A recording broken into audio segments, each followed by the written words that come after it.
Welcome back to the Pulse on the Joy News channel on Multi TV. Now, the flag bearer of the new patriotic party, Akufo-Addo, is asking government to come clear on the amount of money accrued in the fund which holds the 5% Tier 2 contribution of public sector workers. This comes almost a week after organized labor raised concerns about government's failure to pay into their scheme accounts the monthly deductions of their Tier 2 contributions. And Addo demanded a clarity when he met organized labor at the headquarters of the Trades Union Congress here in Accra. The two-tier pension scheme and the money. The government says they can't find the money. No, but really, it's a very serious situation. What does it mean? Has it been lost? Has it been stolen? We don't know. Then clearly there's an obligation on the part of government to find that money. This money that is due has to be found. And we have to make an unequivocal commitment that we will do whatever it is takes to find that money, to plug the hole, so that when the time comes, those who are entitled to the money get their money. That can be the only fair and equitable arrangement that there is. Right, so that's Addo speaking to organized labor today. Well, a host of other issues were discussed at that meeting. Let's get you more details. Now, Matilda Omega covered that meeting for us. She joins me now in the studio. Matilda, good afternoon to you. Good afternoon. What other issues came up today when Addo met organized labor?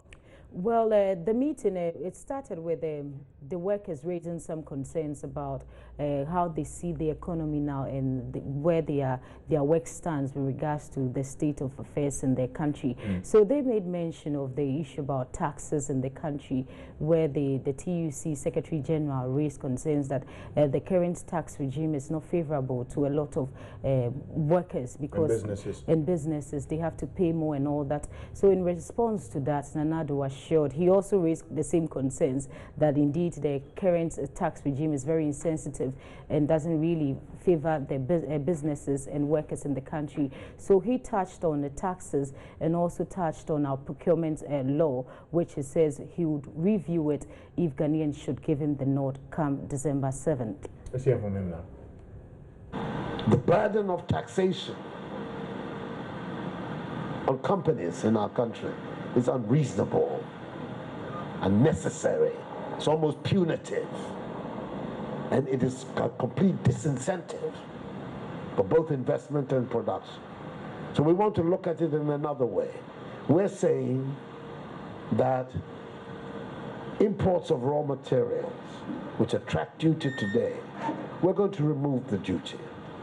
We're looking for the product and to tax people at the end of the cycle, not at the beginning. Let the companies have the opportunity to use their monies to expand and invest. And when they do so, they will pay the corporate tax. It's a curious phenomenon. For instance, people ask, why are you saying you're going to reduce corporate income tax? The answer is very simple. When it was done in Kufuor's time, it actually led to an increase in revenue. Companies were less interested in evading. They had more money at their disposal, which they could use to build their businesses, and therefore were more comfortable at paying the lower rate of tax. Today, income tax was reduced from 32 to 25% in Kufuor's time. It has stayed at that level since Kufuor left. We intend to bring it further down to 20%. We intend to abolish duties on the imports of raw materials or manufacturing equipment. We're going to reduce the VAT, real estate transactions. We're reducing the VAT on the activities of small-scale enterprises. The 17.5%, we're going back to the flat rate of 3% we had in our time. All of these measures are being put in to be able to stimulate Ghanaian and local and domestic. That's Addo speaking on tax and procurement and what he says he will do to improve the business environment in the country. Matilda, I know there's more he talked about, and something has to do with the power sector, energy. Exactly. What did he have to say in that regard? You know, Nana-Addo couldn't have left without touching those issues because, you know, the utility work is also part of the TUC, and they raised these concerns, you know, over this period that the concession has a concession period. You know, they've been raising a lot of issues about it. So Nana-Addo assured them that when he is voted into power, he will take a look at the agreement again because he doesn't believe all went well with the negotiations. So he will take a look at the agreement again and ensure that TUC is well structured in it, so it will bring everybody at peace. Let's hear from him. Because at the end of the day, what has happened, why there is now this crisis over the future of our electricity, is that in negotiating the original compact, I don't believe the interests or the views of this organization was factored in. That should have been the case, that the views of organized labor should have been sought and addressed. Addressing doesn't necessarily have to agree with everything, but at least for people to know that their views were sought and are reflected in the final arrangements that were made. That was not done. And it is the absence of that that has brought us to the present impasse. Our first duty, God willing, in January, will be to sit around again with all the stakeholders and look at the various options you yourselves have put on the table. Because as I understand it, at the moment, that's your present beef, is that the options you put on the table were not even considered by government before certain decisions were made. That cannot be a correct way of going about the business of governance, especially when it involves such an important institution as the Trades Union Congress. We need to engage again. And if it is necessary, then as the result of that engagement can speak to the American partners. The money is a lot, nobody wants that money to go away. To engage with the American partners, to see to what extent modifications or amendments can be made. I think it's something that is well within our rights as a government to be able to do. So that's Nana-Addo on the MEDA plans for private sector participation for the operations of ECG. We'll see how that plays out and what happens, whether this will convince those in organized labor as he continues to meet organized groups in the country. From the camp of the MPP, we move swiftly now to the camp of the Convention People's Party, because over the weekend it outdoored the blueprint of how they intend to improve living conditions and have Ghana be prosperous again. The Nkrumah's party, in its 43-page document, lists a number of interventions in health, education, economy, national security, and international relations. There's also quite a lot of freebies in the manifesto for Ghanaians. We'll surely dissect the policy documents and have you appreciate their thinking a bit more. But here is what Flag Bearer Akufo-Addo had to say at the manifesto launch. We are launching a true manifesto. A true manifesto of ideas that represent justice, hope, opportunity, progress, and development for all Ghanaians. NDC and MPP merely continue to offer us what they've been offering us for 24 years. And that is their greatest speciality. Lie upon lie upon lie upon lie upon lie upon lie.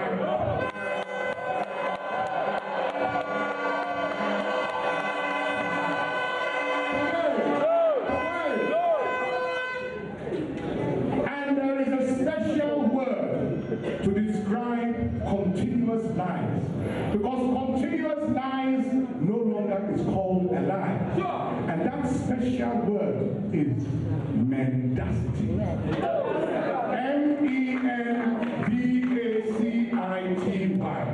Mendacity. And the NDC and the MPP are mendacious. They are mendacious. And they continue.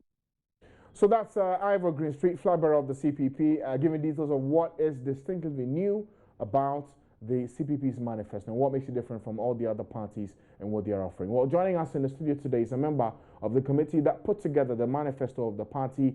Justice Akufo-Addo joins me now. Thank you, sir, for your time.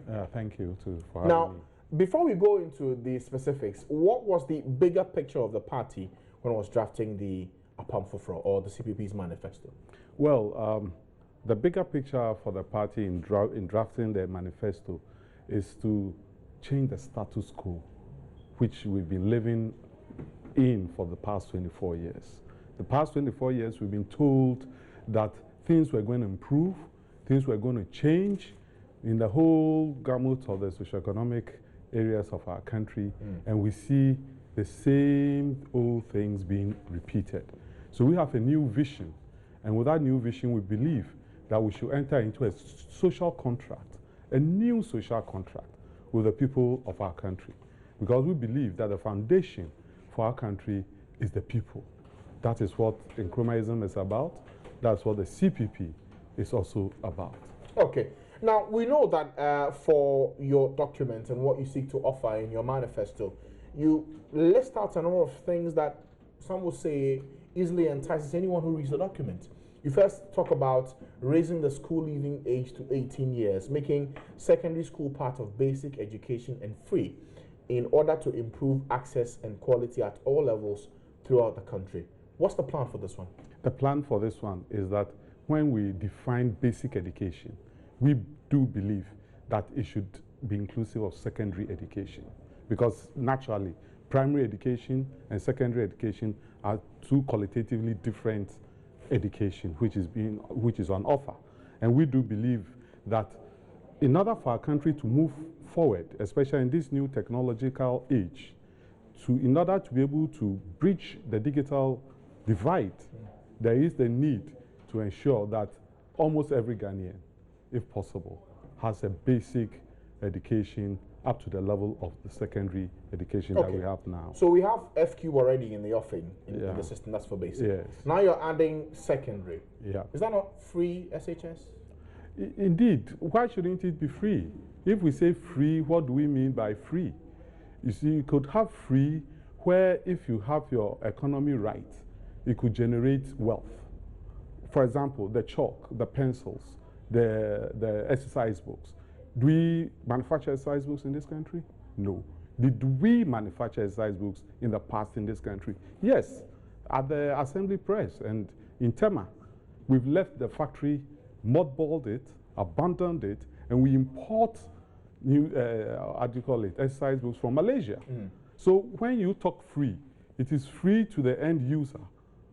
And in any case, when people get basic education, the use even of water closets, the use of water closet at the public level will be done in such a way that they won't destroy it, because they will know how to use it. Okay, now I get the part about the business model for all of this, but I'm asking, you're saying that you're making secondary school part of basic education and free. In effect, you're offering free SHS, aren't you? Yes, we are. Everybody is offering it. So the question then will be, how different is what you're offering from what the NDC is doing with progressively free and what the MPP is offering with free SHS? Ours is going to be compulsory.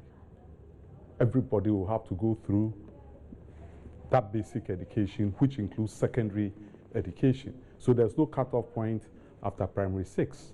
It continues through what we now call JHS and finishes at the SHS. So that after the SHS, people will be ready for work, the world of work, or to continue either academically, technically, or vocationally. Have you done the costing for how much this will, how much you will need to implement this? This is the vision that we have. The costing are the details which comes later. When? After we've taken power. Well, we have 36 days to an election. If anyone wants to vote for you, he wants to know that what you're proposing is well thought through, the plan is there, the implementation module is also available. So you're saying you won't give us that when you're in power? The implementation model is being worked on. This is a manifesto, and manifesto is the intentions that we have to have a vision for our country. Okay. You also talk about, still with education, you speak of right to free education and that persons with disabilities will be given free education at public institutions and the required resources, materials, and facilities will be given to ensure unhindered access and facilitate their education. What's the reasoning for this one? The reason for this one is that the pool of educated people should be increased. Okay. You have people who are disabled, but who are not disabled in their mind, who might be geniuses. Why are they left out of the system simply because they have a physical disability? So you expand the pool. That's why there was girl child education and there was a push for it. So that the 49% of men are not the only ones who produce talented people to run our country. We increase it. Now we are saying that the disabled people should also be part of it. Let's get into that pool, let's give them the basics, and let's see how they can contribute. But are they not to our already in the country. pool? Because I know that there are schools in this country that cater for them. School for the blind, school for the deaf. So why then do you say they are not catered for? What's the level of investment in these special schools? So what would you do different then? What we do differently is that we will ensure that the special needs, both technology-wise and content-wise, for them to be able to acquire knowledge is given. Also in that regard, you don't have the implementation module with you on the costing, how much it will require, how much resources you will need to do this? In order for us to have the costing, etc., we have a team in place which is doing the costing, etc. But you know, it must all be adjusted with the realities. But of you the may time. have a budget. Yes. Often you have a budget, and then when the Yes, implementation but happens, you will know how to adjust it. the budget can't be given out now. Why not? Because we are not in power now. Is that the only reason why you can't give us the details? Yeah, but because I told you already that it's being worked on. Okay. Know. Various scenarios are being worked on. Okay. You know. Now, when we look at the issue of health and still talking about things that will be free, under the NHIS healthcare for PWDs with certain health conditions or illnesses should be free. When you say certain illnesses, what illnesses are we talking about here? Well, there are special illnesses which afflict PWDs, you understand, as a result of their conditions. And that is what we are saying should be free. For example, they need to respond to the cure through physiotherapy, looking at their, whatever, you see. So those specifics would make sure. And some of these need special care and special attention. And they're quite expensive. And it's out of the reach of most of the people, who are disabled. It's fascinating. It's so fascinating you say this. So you're saying that NHIS should take care of this? Yes, indeed. We are saying the taxes which we all collect for the NHIS should also be able to be leveraged for the vulnerable, because and the less, the unfortunate people in our country. Because I'm sure you already know that even with the general illnesses that NHIS takes care of, there's a problem with funding it. Now they're looking at so many other options, either from taxes or oil revenue. What will be your proposed source of funding to take care of all of the things you speak of in your document? The proposed source of funding is one, through the existing taxes that we collect. Already, if you are listening to Ivor, he was talking about the production formula sharing for oil and gas, where it is like the Bunu or a Busan system. I have the land, you are coming to work on it, so I must have a part of it. We have a system of taxation in this country which is inequitable. A system of taxation where a mining company, a foreign mining company, can come to this country, a company can come to the Free Zones Board and be given a 10-year tax holiday. Then just before the 10th year, what happens? They change their name and they get another 10 years. You can't have such an inequitable tax system and be able to bring in revenue to cater for your people. What about the control of our resources? We talk about galamsey, polluting. What is the level of pollution of the Pra River and Cobra River by the huge mining companies? They tear down our forests through surface mining, and we are left with restoring it. How does that come back to the source of funding? The source of funding is that we allow them to take everything out of this country. How much do we get from gold? Only about 5% in taxes that we get from the about $2.something billion revenue from gold. Why should it be so? So your proposal is that you will increase taxes on these things to how much? To fund this? Our proposal is that we ought to have a 50-50 share in the equity. Look, we used to have a percentage share in Ashanti Gold. Then we sold it. What did we use the money for? For consumerism. We never invested the money. We didn't build factories for people to work, to generate revenue, for us to take care of our people. And we are saying, no, this paradigm must change. Other than that, we'll continue to be poor, we'll continue to live in poverty, abject poverty for that matter. Why do you think that paradigm has not changed over the years? Because it is in the interest of the two main parties who ruled this country for all this Fourth Republic to keep the status quo. I mean, they benefit from it. And it's not the people, it's not the mass of the people who benefit from it. Then it fits into the last point for the freebie, just before we get into the sectors. You spoke about transportation also will be made progressively free for PWDs. And by PWDs, you mean public works departments? No, we mean physically disabled people. People with, okay, people with disability. Okay, that's fine. People with disability. So again, I need to ask, transportation, when you say that, you mean what? Metro mass, private transport, what do you mean? What we mean is that for the public transport, it should be free. For the private transport, we could have a tax arrangement where there will be tax rebates, a certain level of tax rebate for them in lieu of a number of transportation, usage by the PWD. But I need to ask, why give persons with disabilities free transportation? Because they are the most vulnerable. The orphans, they are very vulnerable. They are vulnerable because they are physically handicapped. It's true that there's a lot of poverty in our country, but it's a double whammy for those people. So why then don't we empower them to be in a position to pay like everyone else? And that is why we've indicated that the manufacturing sector, the works sector, both private and public, will be enjoined to employ 5% of their workforce from them so they can earn a decent living. So that progressively, this one becomes a bridge, so that a stopgap, so that progressively they're able to bring them up from that kind of situation.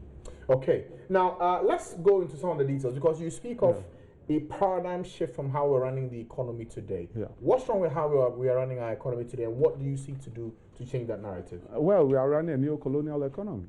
We produce nothing. We don't even produce handkerchiefs. We don't produce the tie you are putting on. I'm sure that if you look at the bag, it was imported from Hong Kong or somewhere else. What prevents us from producing them? Same for the shirts, I guess? Yeah, I believe so.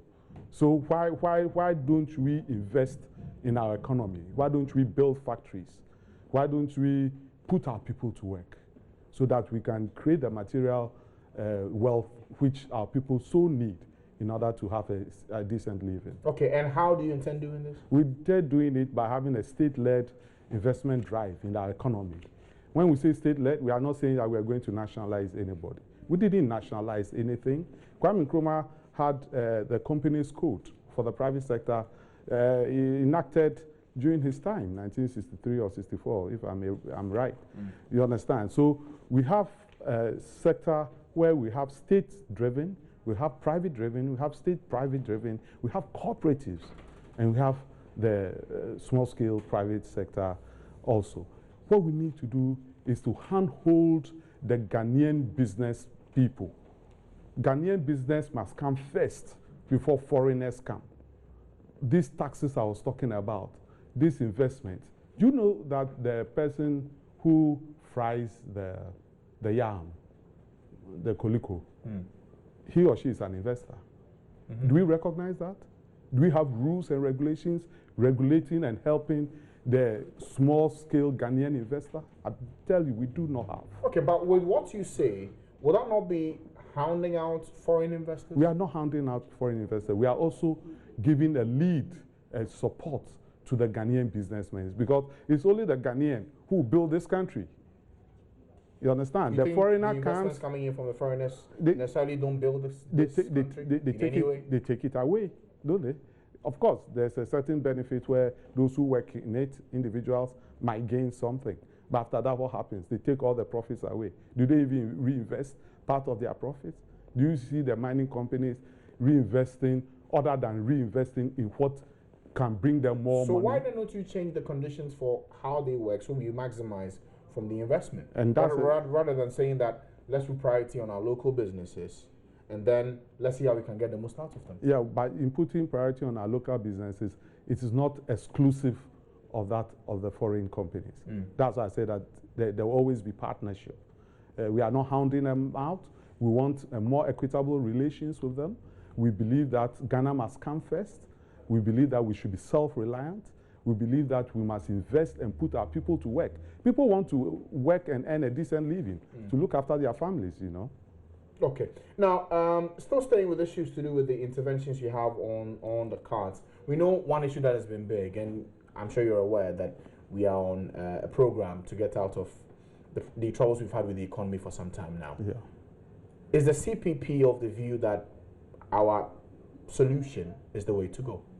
Which solution? In terms of having the homegrown policy, seeking approval from the World Bank, being on the IMF program? No, we think that we should have our own policies. We should think through our own policies. Our generation, at least my generation, have been the best educated generation since independence. We either been sent to the best schools, etc., etc. Why do we lack confidence in running our own affairs? Is it just confidence? I bet you that is the biggest thing. We don't seem to believe in ourselves. So what happens? We say, oh, we can't run ECG. We should bring in foreigners to run ECG. Are you sure we don't have some smart Alex Ghanaians walking around who, if given, put in management of ECG, they can run it? There are. So are we putting the wrong people in these places? I bet you. Of course, if you don't produce results, you ought to be fired, innit? So then, your solution with the economy in terms of the IMF program is what? That the CPP government will get off that program? Yes, indeed. We would get out of that program. We would bring Ghanaians, and there are Ghanaians all over the world. There are Ghanaians in Ghana here who have bright ideas, who have innovative solutions where we can use to make sure that our country runs and runs properly. Point me to some of them in your party that will change this economy. Individuals? Yes. Oh, there are a lot of individuals. Kofi-Addo is one such individual. You know, I can't readily reel off their names, but yeah, we have quite a number. And we are talking of an inclusive government. We are not talking of an exclusive government where we all have all the answers, where it is only us. And one clear example is that we have a vice presidential candidate who came from the other side. Okay. Do you get me? I mean, we are saying that the Ghanaian talent, the pool of talent that we have, we should tap it, we should look for it and tap it, and that they are there. And then they have the confidence to take us out of this kind of new colonial paradigm. Okay. Now, on page 33 of your manifesto, you speak of responsive governance, and with the details of 2.2 on how you intend fighting corruption, let me just read some of them to you. A CPP government will deal with corruption holistically, from greater state transparency, accountability, and merit-based human resource management in public administration to comprehensive institutional analysis to identify where remedies lie. What's the big plan here in fighting corruption? In fighting corruption, we must make sure that our institutions work. We must make sure that law works in this country and that there's no discrimination as far as the legal system is concerned. I'll tell you, one reason why corruption seems to be pervasive in this country is the fact that we are paid to be able to take care of our nuclear family.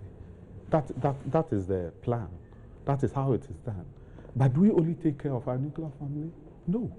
We have to take care of the extended family. We have to take care of our friends, etc. So we are always running the red.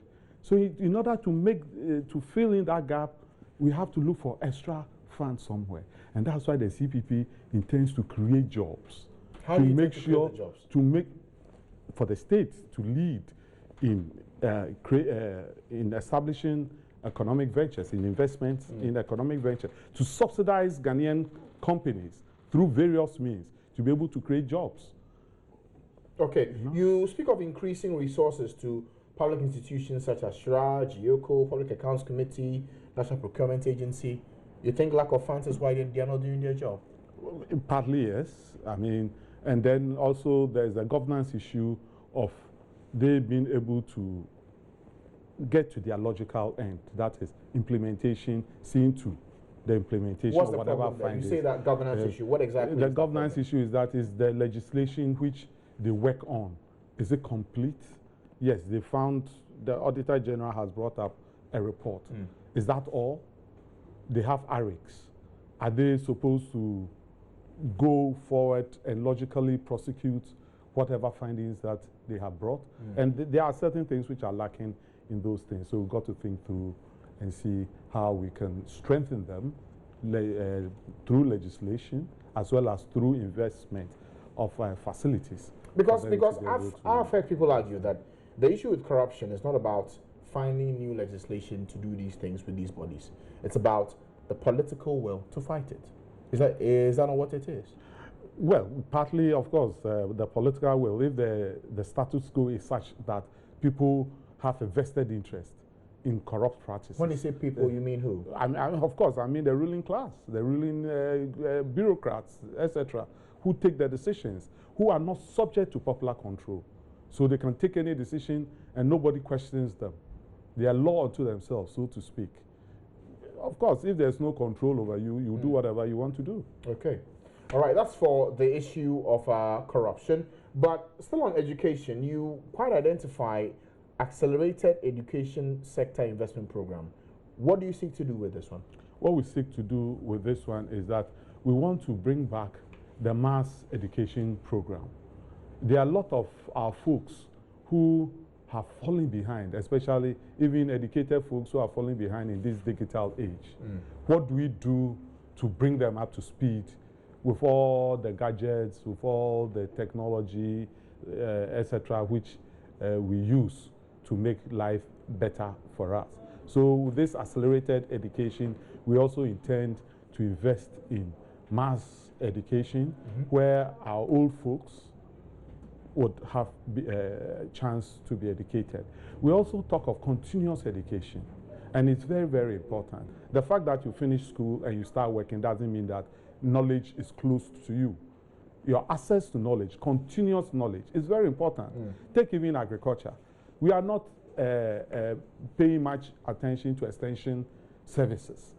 But what does extension service do? The extension service is the continuous transmission belt of new methods, techniques, and knowledge for that area of work, the agriculture or whatever it is. So Workers' College will be resurrected. You know, we used to have Workers' College where people were working and at the same time pursuing an improvement in their educational status, making them more productive. Productive not only for themselves, but productive also for the community. Okay. The last part I want to touch on is media and society. It's on page 17 of the CPP's manifesto. Now, what caught my eye is the item 3, advertising in Ghana. You state that you outlaw the use of foreign-made commercials on Ghanaian airwaves as a way to help local media houses build their capacity and create employment while promoting a Ghanaian view of social and economic reality. How do you intend doing this, outlawing the use of foreign-made commercials? Yeah, let me draw your attention to this. Do you watch American films? Yes, I do. Have you realized that at least 80 to 90% of American films, they show the American flag? Yes. Do you know why? It is to push the image of America into the subconsciousness of the people. We have adverts in this country where most of the people are white people. Why? We are a black country. We are Ghanaians. I want to see the image of a Ghanaian, a successful Ghanaian, a smart Ghanaian, a beautiful Ghanaian lady. Why not?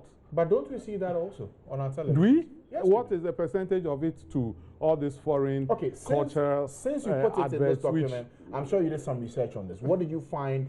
For which reason you say that you are outlawing the use of foreign-made commercials? I wouldn't give you figures, but what we find is that there's a preponderance of foreign adverts on our screens. There's attempts by even the small adverts made by Ghanaians to do it through affected, how do you call it, accents. We want to be Ghanaian, we want to be proud of ourselves. Sorry, you mean accents now have changed because of these things, and that's what you want to No, no, what I'm saying is that it's part of it. I mean, let's talk like us. Don't let us talk like them. By them, you mean? By them, I mean the foreigners. Yeah. But the English is not for us, is it? Of course, the English is not for us, but the English has become a worldwide language. We also speak our language anyway. We speak it on the media, and that's one great thing which has happened to the media landscape. Of course, I was born during the time of GBC1, which was also in the local language. Yeah. And so, I mean, we've done well with that. But we believe that we should see more images of ourselves rather than of others. Okay, you also speak of quality of advertisements. You want to regulate it to strike a balance between commercial interests and social values. What's the issue there? You know, I have some girls, my daughters, and I get embarrassed listening to some of these adverts on aphrodisiacs. You get my point. I mean, there's a way of sex education, etc. But promoting aphrodisiacs on I'm not saying we shouldn't promote it. The times we promote it, the periods, etc. That is not sex education. That's just banal commercialization of people's products, not caring at all about the effect it has socially on our children. Okay. And then the last part about building media capacity. I'm curious about this. How do you intend to do it? Why should we have only one GIJ, the Ghana Institute of Journalism? We should have more journalist schools. We should have specialized journalist schools. We should promote journalism in all facets of our socioeconomic life. And what's the plan for that? The plan for that is that I want to take a newspaper, and that newspaper, I don't want to read only the political analysis. I want to read journalists having talked about the country, about living, about style, about fashion, etc. And we need to promote that. And we can only promote that by investing in the educational level, both at the university and in specialized institutions for the journalists. Of course, there should also be continuous education, like we said, workers' college, etc. They will be able to give, treat subjects bordering on mass communication. Again, and once it begins to touch on us, I need to ask, is there a plan for this in terms of the figures, how you want to do it, how you want to rule it out in your first 1 year to 2 years? What's the plan for it? When our budget comes, when we get into power, all these figures will be shown to the people of Ghana. Sorry, sir, but 36 days to an election, you put out a manifesto. Yes. The reason we're having this conversation is because we want to know beyond what is written in this policy document what the big plan is. So for whoever is watching and wants to vote for you, they know that this is a completely thought through plan, budget, everything down to the letter. But you're not giving me that. Yeah, I'm not giving you that because we're talking about the manifesto. A manifesto is not the budget. A manifesto is the intent, the vision, what you aim to do. You understand? Yeah. Then you reduce it to figures when you are in charge and you are abreast with the resources that you have, and then you'll be able to do it. All these things we are talking about, you don't have to do it within 90 days or 10 days. You have a 4-year period to do it. So how to pace yourself to do it, etc., with the resources available is what is important after power has been taken. Okay. Now, just as we wrap up this conversation, Mr. Akufo-Addo, I couldn't help but notice that at the manifesto launch, Redemption Song was the song of the moment. Is that part of your winning formula for this year's election? Yeah, we think that we need to redeem our country. We need to remove mental slavery from us. I talked about confidence.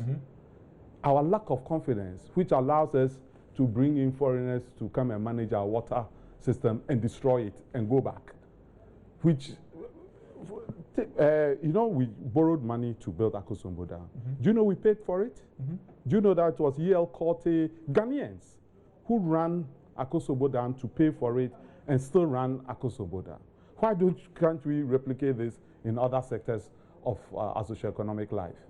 So we sing the redemption song to ensure that we do understand that we've got to redeem this country. We've got to remove the mental slavery which is holding us back. Okay. Now, on the issue of the song, redemption song, will that be part of your campaign songs from now to election day? Well, it is part of the repertoire we have for reaching out to the mass of our people. And I get curious because you just said a few minutes ago about advertising, use of foreign made. Bob Marley is not Ghanaian. You could have chosen a Ghanaian song to push this agenda of redemption. Yeah, but Bob Marley is Pan-Africanist, and you see that one of the pillars of ideology is Pan-Africanism. And Pan-Africanism, why do we talk about Pan-Africanism? We talk about Pan-Africanism because for the past 500 or 600 years, the African has been placed in a continuous disadvantage in world affairs. The point I was making is about, could you not have found any Ghanaian song to still did you listen to the other jingles and other Which songs? other ones were there? Oh, there were some of the songs you young guys love, you know. Yes. I'm sure I can't readily recall. But you do remember Redemption song? It was during my time in the 70s. Okay. I'll leave it there. Just as Akufo-Addo, thank you, sir, for joining us today. Thank you, too. Director of Party Education and Ideology, helping us get to understand a bit more about the details of their manifesto and what it seeks to achieve, their vision for Ghanaians today. 36 days to go to elections. You've heard the details for yourself. Will that influence who you vote for? We'll get you those details. And I'm sure on election day, December 7, we'll see whether this vision feeds into who you vote for on that day. But thank you, sir, for coming.